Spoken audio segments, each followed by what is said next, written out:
we just have to get to the story, and I figured why not with you, because the big news today is this leak, right? So Mike Waltz, who I believe is national security advisor, the guy who apparently was like part of brokering the Israeli ceasefire, like, okay, but now he's famous for accidentally adding a Atlantic journalist or a journalist of the Atlantic, Jeffrey Goldberg, to a Signal chat that included the likes of J.D. Vance, Vice President, Pete Hegseth, Secretary of Defense, Marco Rubio, Secretary of State, Tulsi Gabbard, Director of National Intelligence, John Ratcliffe, Director of the CIA, Susie Wiles, White House Chief of Staff, Steve Witkoff, envoy to the Middle East, Stephen Miller, right-hand Nazi of Donald Trump, and some others we don't know, probably some Russian asset or something. So they were all on this, what was called Houthi PC small group chat that was planning the targets of the attack on the Houthi rebels, which actually killed other people that weren't Houthi rebels at all. 5 children were killed in these attacks. It happened on March 15th. 53 people in total were killed. The Houthis did not confirm if any of their leaders were even killed. This is wild stuff. And I wanted to just play you what Jeffrey Goldberg said about this and what happened effectively. He's reacting to, first we're going to hear Pete Hegseth, his reaction in Chopper Talk is like, this journalist sucks. Nobody knows this journalist. Who is he? The Atlantic is it's a liberal rag. Talking about a deceitful and highly discredited so-called journalist who's made a profession of peddling hoaxes time and time again. Nobody was texting war plans, and that's all I have to say about that. I don't expect you're going to respond to every aspect of that, but nobody was texting war plans. Again, you have extensive reporting. Anybody can read it. What is your reaction to that? Look, I'm going to be responsible here and not disclose the things that I read and saw. I will describe them to you.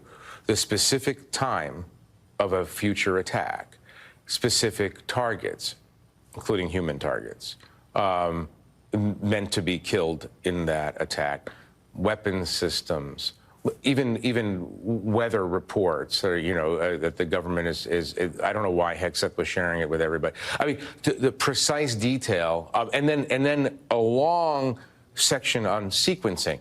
This is going to happen, then that is going to happen. After that happens, this happens, then that happens, and then we go and find out if it worked. I mean, he can say that it wasn't a war plan, but it was a minute-by-minute accounting of what was about to happen, organized by CENTCOM, Central Command, which is the military oversight group of the Middle East, the broader Middle East. This is their plan, and he was taking their plan and sharing it with a bunch of civilian leaders. Okay, so that is his accounting of all this, and that's insane that happened. He has not shared all of the texts, and this is sort of where it's contentious, Amara. Some people are like, he should just share them all. What are you doing? And I'm sure they will probably come out. But some of the things that he did post were like, there's J.D. Vance, who's like, if you think we should do it, let's go. That's the attack. I just hate bailing Europe out again, which you can only imagine means like they think that Europe should be attacking the Houthis. Let's just make sure our messaging is tight here. And if there are things we can do up front to minimize risk to Saudi oil facilities, we should do it, which is just so funny. And then Hegseth continues, I fully share your loathing of European freeloading. It's pathetic. But Mike is correct, Mike Waltz. We're the only ones who are on the planet on our side of the ledger who can do this. Nobody else is close. Question is timing. I feel like now, blah, blah, blah, blah, blah, blah, blah, blah, on and on and on. Then SM, who is Stephen Miller, says, as I heard it, the president was clear, green light, but we soon make clear to Egypt and Europe that we expect in return, which I guess means we expect them to continue with us, like help us out here.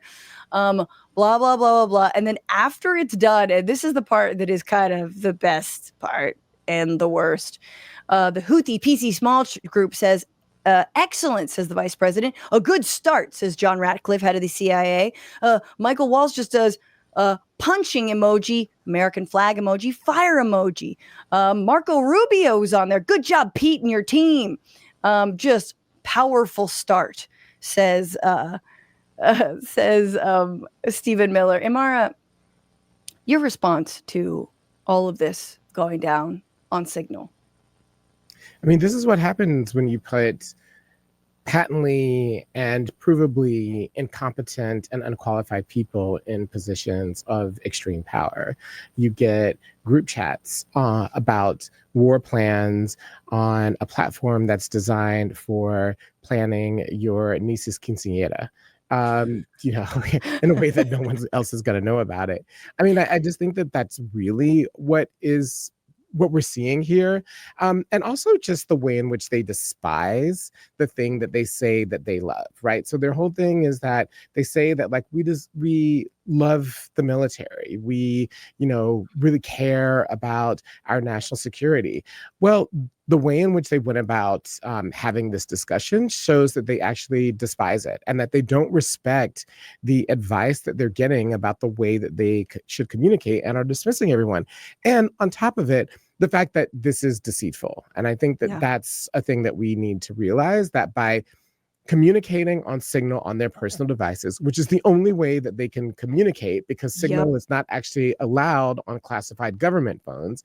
What they are trying to do is to skirt the Official Records Act, which means that everything that is recorded on those devices or chats that take place or texts that are sent have to be recorded because these are official government records. And they're trying to skirt that, which means that they're skirting it on a great many things, which means that a lot of government policy right now on a whole host of in a whole host of areas and impacting all parts of the country and people are being communicated on by group chat so that they can be outside the purview of monitoring. They can be outside the purview of future lawsuits. They can be outside the reach of anyone who wants to see what happened in terms of a TikTok specifically. So I think that we have to realize that this is the toxic storm of incompetence, of people who don't know what they're doing, and of people who are trying to hide what they're doing because they know that what they're doing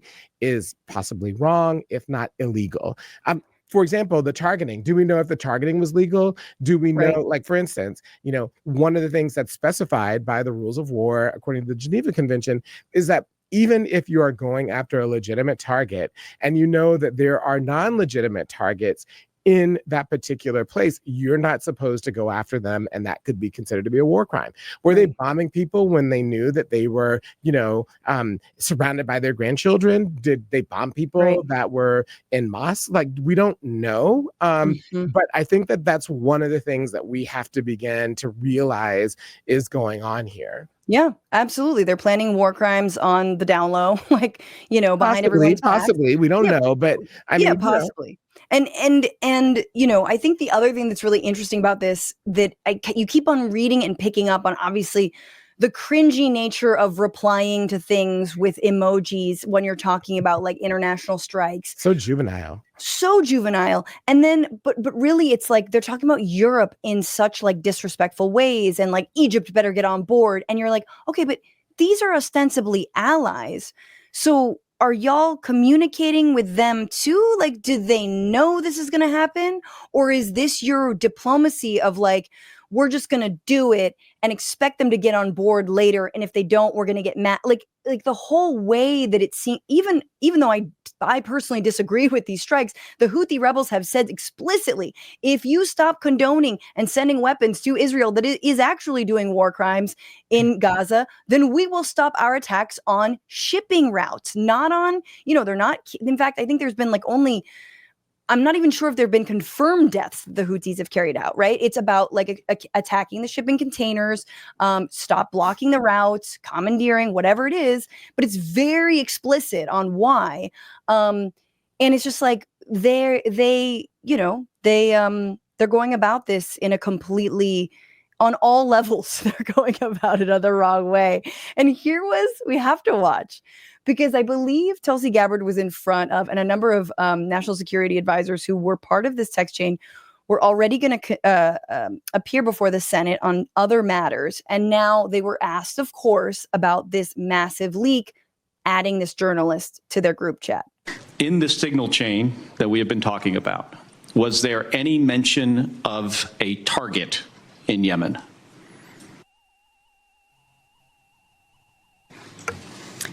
I don't remember mention of specific targets. Any generic target?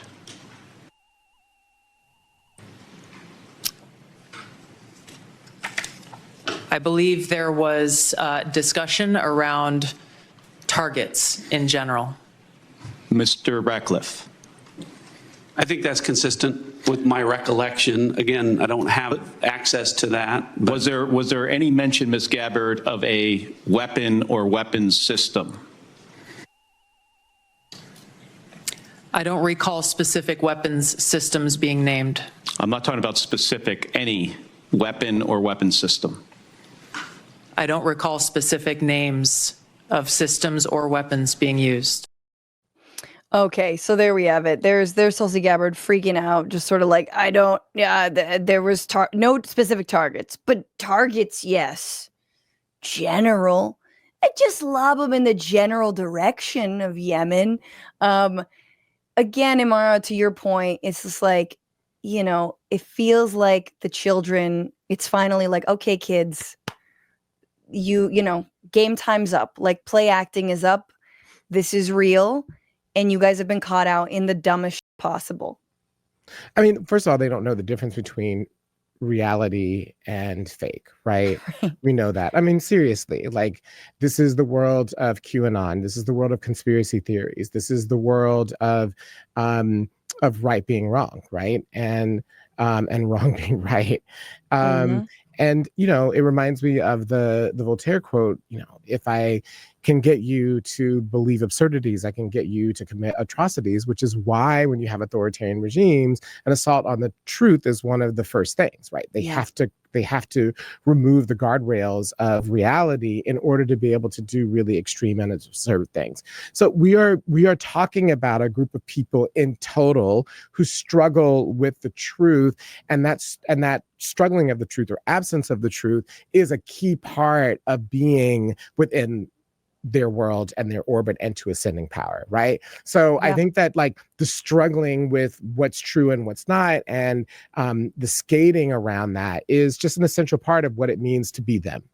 I mean, I also think that, one of the things that we also see is incompetence. I mean, one of the things they were asked about in this hearing was, are you aware of a DoD policy around essentially not having these types of conversations on unsecured devices or in unsecured places? And, Tulsi Gabbard was like, no, I didn't know that. Well, first of all, weren't you a chopper pilot that flew attack gunship helicopters? You're not familiar with basic secure communications, right? As a former officer in the United States military within one of the branches, the frontline branches, where you were responsible for operational security, in part, before you go out on your mission. Secondly, being in Congress, like, it just is failing to add up.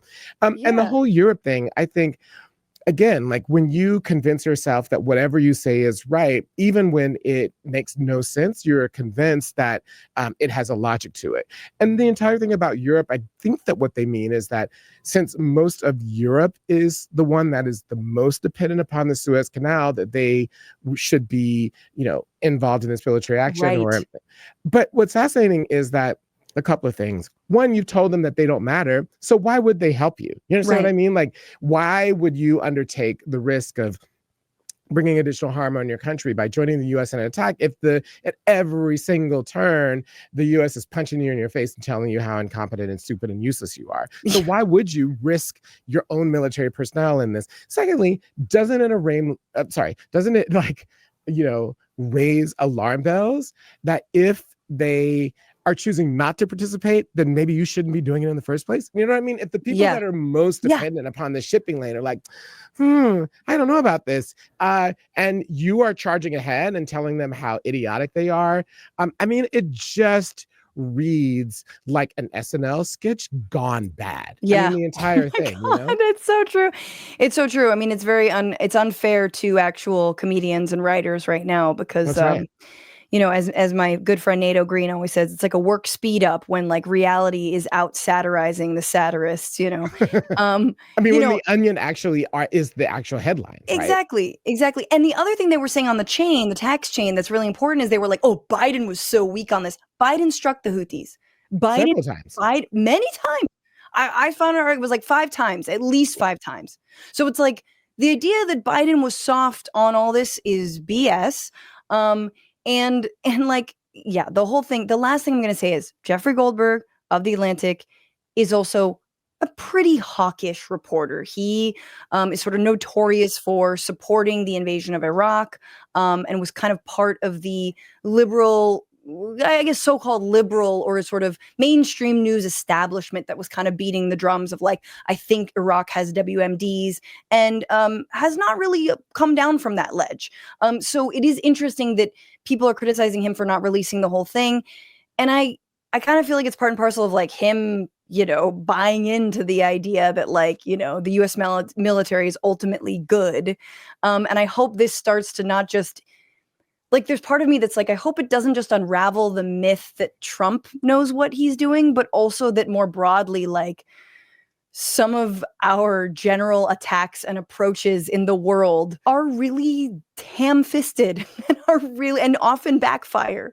What's going on, Frantifa? If you haven't already, subscribe to this channel right now. Hit that button. And also, you can become a patron and support the show every single week. Get access to bonus episodes and exclusive merchandise. Patreon.com/bitchuationroom.